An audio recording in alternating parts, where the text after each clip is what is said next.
Ele está no meio de nós. Proclamação do Evangelho de Jesus Cristo segundo Marcos. Glória a vós, Senhor. Naquele tempo, Jesus e seus discípulos atravessavam a Galileia. Ele não queria que ninguém soubesse disso, pois estava ensinando a seus discípulos. E dizia-lhes: o Filho do Homem vai ser entregue nas mãos dos homens, e eles o matarão. Mas 3 dias após sua morte, ele ressuscitará. Os discípulos, porém, não compreendiam estas palavras e tinham medo de perguntar. Eles chegaram a Cafarnaum. Estando em casa, Jesus perguntou-lhes: o que discutíeis pelo caminho? Eles, porém, ficaram calados, pois pelo caminho tinham discutido quem era o maior. Jesus sentou-se, chamou os 12 e lhes disse: se alguém quiser ser o primeiro, que seja o último de todos e aquele que serve a todos. Em seguida pegou uma criança, colocou-a no meio deles e, abraçando-a, disse: quem acolher em meu nome uma destas crianças, é a mim que estará acolhendo. E quem me acolher, está acolhendo não a mim, mas aquele que me enviou. Palavra da salvação. Glória a vós, Senhor. Que as palavras do Santo Evangelho perdoem os nossos pecados. Amém. Prezado irmão e amigo Frei Givanildo, povo de Deus, nem sempre nós compreendemos os mistérios da vida. Os discípulos aqui, os apóstolos, não compreendiam as palavras de Jesus que falava de morte e de ressurreição.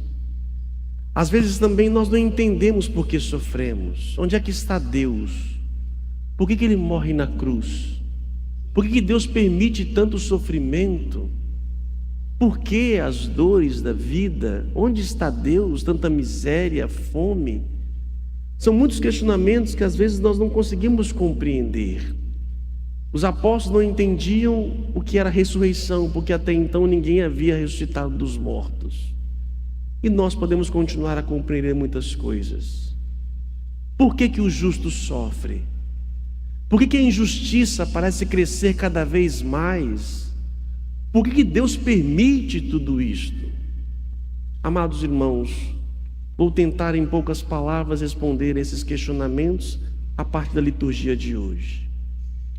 Lembra todos, por favor, nós fomos criados para viver no reino de Deus. Só que os nossos antepassados preteriram esse reino, não quiseram seguir a vontade de Deus e foram expulsos do reino de Deus. A partir de então, os homens começaram a construir o seu reino. Nós vivemos no reino dos homens. Nós herdamos isto. São os homens que colocam suas normas, suas fronteiras, suas leis, seus costumes. Isto é reino dos homens. Santo Agostinho tem uma obra chamada Cidade de Deus, onde ele fala da cidade de Deus, cidade dos homens. Contra o Império Romano do seu tempo, ele vai dizer que os homens construíram aquilo, e Deus, na sua misericórdia, vem a nós. Por isso, no reino dos homens há uma lógica, há uma dinâmica, há uma forma de viver. E aquele que enfrenta e que coloca algo diferente, este será perseguido. Jesus, então, por amor a nós, ele desce do seu reino e entra no reino dos homens, para que no reino dos homens comecemos a construir de novo o reino de Deus. E por que Cristo morre na cruz e por que os justos sofrem? A leitura primeira que ouvimos, no livro da sabedoria, diz o seguinte: os ímpios dizem: armemos ciladas ao justo, porque sua presença nos incomoda. Ele se opõe ao nosso modo de agir, repreende em nós as transgressões da lei. Se no mundo dos homens, com a sua forma de viver, com a sua justiça que é injustiça, se alguém entra e começa a mostrar que estão errados, que deve ser diferente, esta pessoa será perseguida. É mais fácil nós expulsarmos para que todos continuem sendo normais, do que nos convertermos àquele. Ele nos incomoda. Se não houver nenhum santo em nosso meio, ótimo, ninguém é pecador. Se não houver ninguém que nos mostre que estamos errados, ninguém está errado. Se todo mundo tem o seu pecado e o seu erro, e se esta outra pessoa que nos mostra o caminho tem o seu pecado e o seu erro, pronto, acaba a possibilidade de nos impor ou de nos julgarmos de alguma coisa. O mundo, na sua regra, não aceita aquele que vai mostrar que a regra do mundo está errada. Por isso Cristo morre na cruz, porque ele foi julgado pelo reino dos homens, porque ele brilhou. Mas qual é o motivo? O que está por trás de tudo isto? Eu vou para a segunda leitura para nós hoje. Olha que belíssima leitura. Carta de São Tiago. Onde há inveja e rivalidade, aí estão as desordens e toda espécie de obras más. Todas as espécies de obras más nasceram e nascem da inveja e da rivalidade. Todo mundo aqui é invejoso. É sim. Todo ser humano que nasce é invejoso. Desde o pecado de Adão e Eva, nós nascemos com defeito de fábrica, faltando algumas peças. Antes não era assim. Mas desde então, nós, fruto da desobediência divina, todo ser humano passa então a comparar. Não é à toa que depois do pecado de Adão e Eva, nós tivemos o primeiro homicídio na história da humanidade. Que foi qual? Qual? Caim matou Abel. Por causa de quê? A inveja. A inveja é a raiz de todos os males da humanidade. E o que é a inveja? Inveja é o desejo do que o outro tem ou é, e eu não consigo ser e não ter. A leitura primeira, a segunda diz para nós aqui, olha o que ele diz: de onde vêm as guerras? De onde vêm as brigas? Não vem justamente das paixões que estão em conflito dentro de vós? Porque vocês cobiçam, mas não conseguem ter, mata e cultiva inveja, mas não consiga êxito. A inveja vai nascendo já desde cedo na nossa vida, na família, quando começam as comparações. Quem tem irmãos, muito facilmente a mãe e o pai podem comparar. Ah, mas seu irmão não faz isso. A comparação ia colocar a rivalidade, por um como rival do outro, que já nascemos, nossa sociedade ela é rival. E estamos vivendo numa cultura cada vez mais de rivalidade. A rivalidade vai ser um nascedouro da inveja. E quando esta inveja nos toma, nós chegamos a cometer atrocidades. Por que o justo sofre? Porque o injusto, o ímpio, vê o justo certo. Não consigo ser justo, não consigo ser santo, vamos acabar com ele, e assim ninguém é culpado de nada. Por isso que o justo e quem é luz, esta pessoa é perseguida, apedrejada. E isso está em todos os níveis de nossas relações. Há inveja dentro de casa, há inveja na empresa de trabalho, há inveja na igreja, né, irmão? Costumo dizer que a pior inveja que existe é de padre e freira no mundo religioso. O mundo religioso, dentro das comunidades, a inveja toma. E nós somos potencializados hoje por causa das redes sociais. Porque hoje eu tenho acesso cada vez mais a outras pessoas. Nós seguimos anônimos e seguimos pessoas famosas. Aí você vai hoje, amanhã trabalhar, você abre o seu Instagram, tá a mulher do Cristiano Ronaldo lá no iate, mega iate, na Croácia. Ai, que raiva. Dá raiva, gente. Dá raiva. E aquele sentimento você fica comparando na sua vida com a pessoa dela. É como? Por quê? E aí você cada vez mais começa a comparar.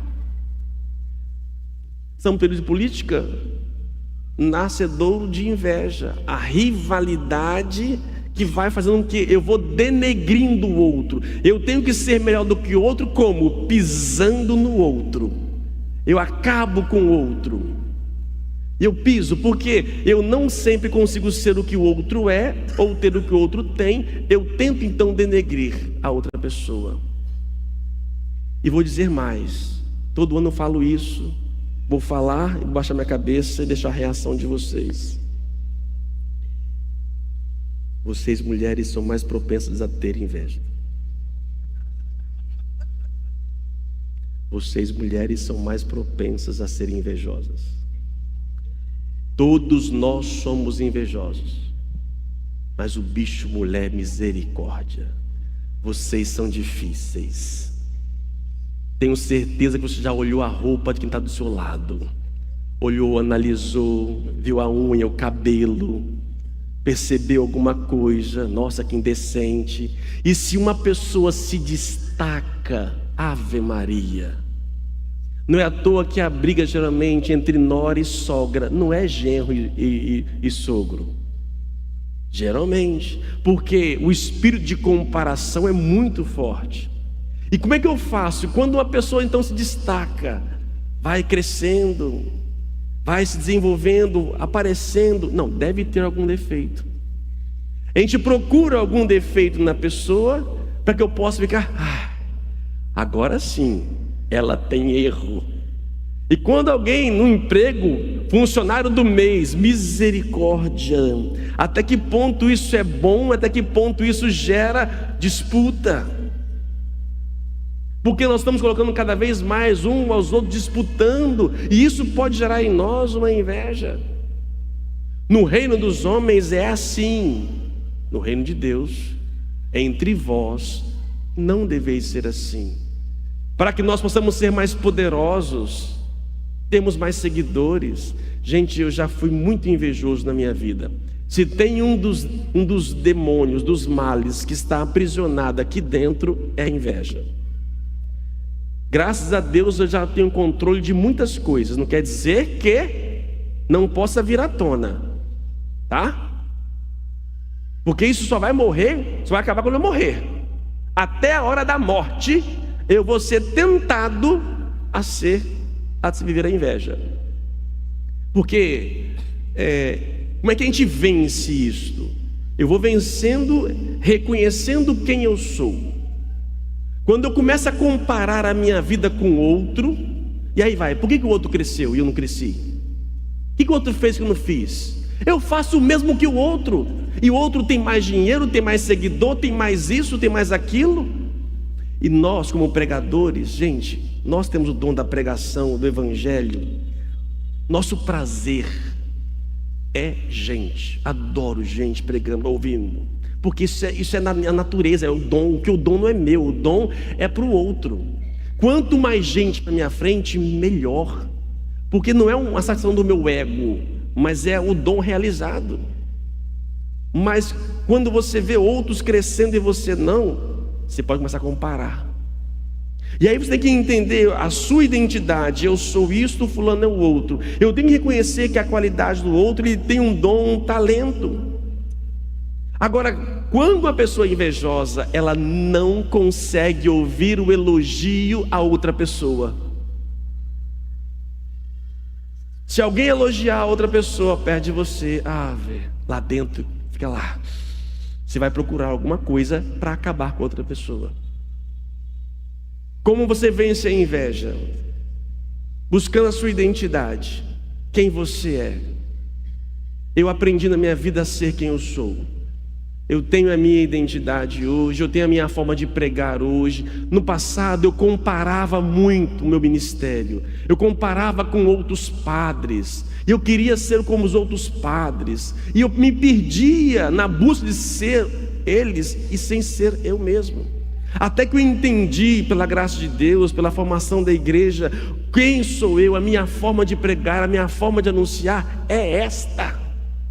Eu estou para lançar, se Deus permitir, no final do ano, mais um trabalho musical.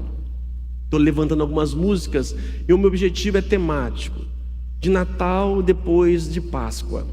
E aí mostrei a música para uma certa pessoa para ouvir, e a pessoa disse: padre, essa música não vai pegar não. Faz como fulano que canta, ele que sabe, ele arrasta a multidão.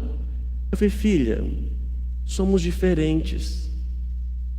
Eu não vou aniquilar o meu jeito de ser para poder seguir o que é moda em todo mundo.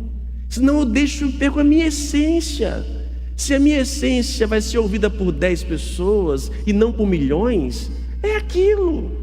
E eu tenho que satisfazer-me com isto.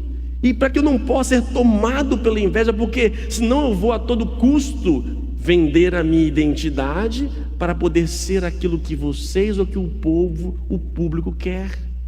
E quando você entende a sua natureza, a sua essência, olha, para chegar nesse nível que eu estou hoje, não é que eu estou melhor de ninguém, tem muito o que crescer, tem muita terapia aqui dentro, tem muita oração, tem muita vida que me faz entender o meu lugar. E eu não fico aqui mais comparando com A e com B.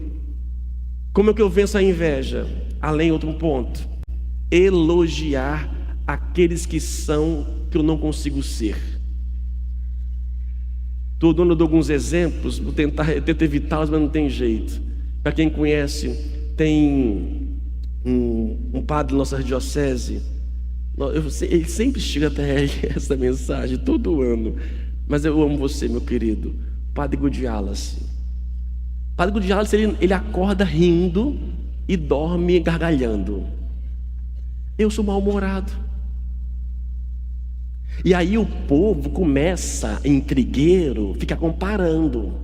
O padre fulano, o padre ciclano, isso é espírito de intriga. Graças a Deus eu reconheço. Parabéns, você tem algo que eu não tenho. Deus te abençoe. Eu começo a elogiar. Um dia, quem sabe eu consigo ser isso aí, misericórdia. Eu não consigo ser ainda, não consigo sorrir de manhã, gente. É difícil, minha natureza é complexa, é complicado.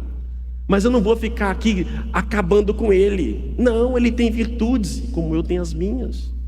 É assim quem vai entendendo o lugar de cada um. Mas se eu entro na disputa, pode elogiar quem você quiser do meu lado.